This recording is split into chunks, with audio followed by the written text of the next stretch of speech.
Well, forever, art has been this deeply human thing, right? The ultimate expression of our spirit. But what happens when the artist doesn't have a spirit at all? Yeah, let's get into it. We're going to explore this massive shift happening right now, where AI is going from just being a tool to being a full-on creative partner, and it's changing everything.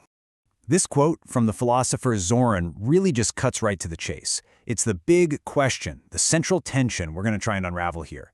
Is the art that AI pumps out genuinely new, or is it just an unbelievably sophisticated remix of everything it's ever been shown? You see, at its very core, this whole revolution is forcing us to rethink some huge ideas, like authorship, authenticity, and, where inspiration even comes from. This isn't just about a new gadget. Technology is becoming a co-creator, sitting right there at the table with us. Now, before we get completely lost in the philosophical woods here, let's talk about the incredible upside. A lot of people are calling this a new digital renaissance, a moment where AI is unlocking a whole new universe of creative potential. So, what does that actually look like in practice? Well, for starters, AI can be this amazing creative partner.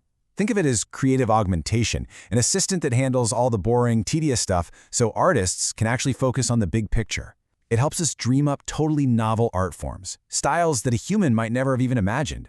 It's also a game changer for restoration and preservation, helping us save priceless cultural artifacts. And this is huge, the democratization of creation.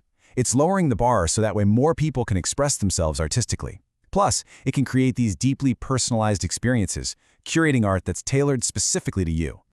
So, the really big idea on the optimistic side is this. AI isn't just a fancy new paintbrush. It's a key. It unlocks doors to expression that were totally sealed shut before.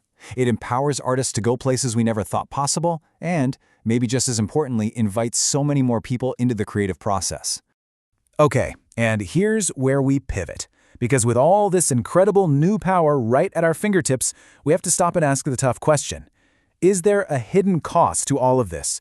Is there a darker side to this digital renaissance? Our source material actually calls this darker side the serpent's slither. Kinda ominous, right? This is where we have to face the really complex questions that pop up when our new creative partner doesn't have a conscience, or feelings, or a soul. And this slide just lays it out so clearly. Human art is born from struggle, from joy, from all of our messy, complicated, lived experiences. It's the result of soul-searching. AI generation, on the other hand, it's born from cold, hard data and algorithms. It's a reflection of massive data sets. It's an incredibly sophisticated mimicry, but it's still mimicry. This huge difference brings up some really serious challenges. First off, intellectual property.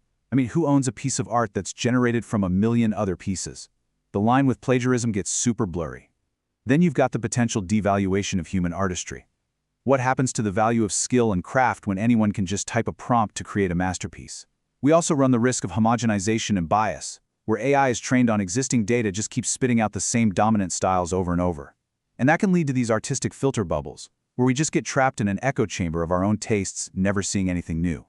And this is the central warning. The real danger isn't that a machine is going to make art. The danger is that we will forget the difference, that we'll start to accept a perfect copy in place of something that is living, breathing, and born from a real soul. And when you take that to its logical conclusion, the existential threat is that we outsource the very thing that makes art so important to us in the first place.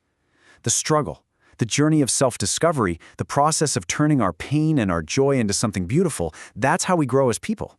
If we just hand all of that over to an algorithm, we risk losing a core part of what makes us human. So, is it all doom and gloom? Should we just unplug everything? No, absolutely not. The key isn't to reject the technology, it's to engage with it mindfully. There is a path forward here that reclaims the soul of art, one where we use AI as a tool for deeper human connection, not just distraction. So how do we do that? Well, our source introduces these principles from Fletcher. The whole idea is to let AI handle the tedious technical stuff, the form, so that we humans can focus all our energy on infusing the work with spirit. Use it to spark new ideas, not to replace your own. Use it as a mirror for your own introspection, and use it to bring people together for collaborative projects. And that really brings us to this beautiful piece of wisdom from Zoran, which just wraps it all up perfectly. The machine can draw the map. It can give you the blueprint, the starting point, But the journey of creation, the experience, the emotion, the transformation, that part is and must always be uniquely human. So I'll leave you with this question. As our world fills up with a potentially infinite stream of AI-generated art, it really forces us to look in the mirror and ask ourselves, what is it about our creativity, the kind that's born from our messy, beautiful, imperfect lives, that truly matters? What makes it human? That's something to think about.